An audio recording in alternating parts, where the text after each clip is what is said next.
Hello mga kamanay, maray naramdag kanino ngamin.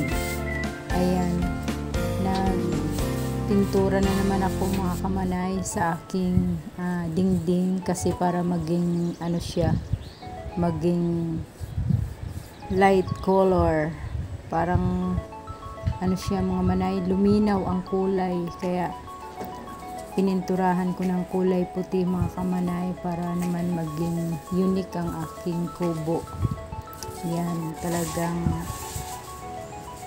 ano rin yan mga kamanay, kalahating araw ko na pininturahan kaysa magbayad ako, hindi naman ako busy, kaya ko namang gawin, ako na lang nagpintura mga kamanay. At yan po ang kinalabasan ng aking pinagpaguran.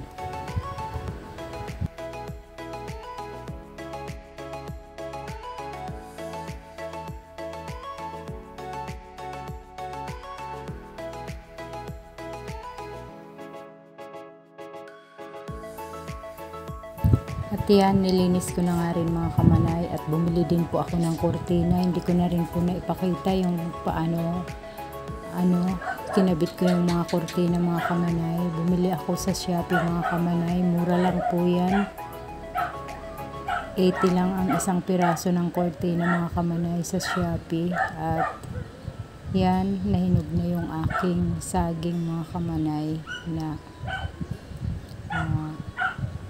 dito lang sa aking bakuran mga kamanay. Nag-general cleaning din po ako sa aking kusina. At yan, nilagyan ko ng sili dyan mga kamanay para pag kukuha ako, hindi na ako pupunta sa likod ng bahay. At yan mga kamanay, talagang fresh na fresh talaga ang aking bahay kubo mga kamanay. Napakasarap yung simoy ng hangin, malamig ang hangin mga kamanay. Fresh na fresh talaga dito sa Bicol mga kamanay yung hangin, kaya tuwang-tuwa ako ayusin yung aking kubo mga kamanay. At yung mga halaman ko, ang gaganda na rin mga kamanay ko.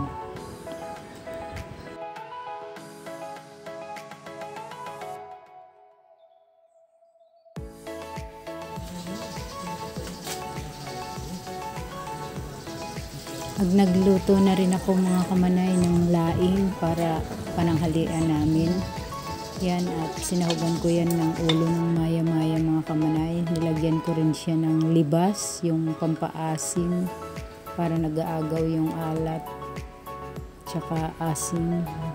Manamis-namis yung aking laing na sinahugan ko pa ng mayang ulo mga kamanay.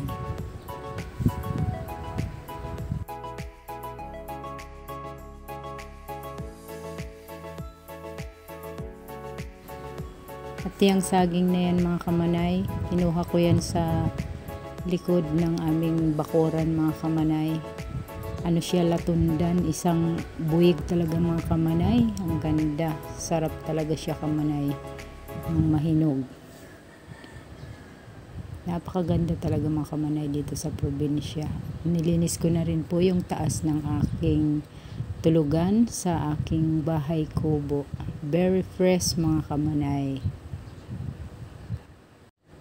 Thank you for watching. God bless.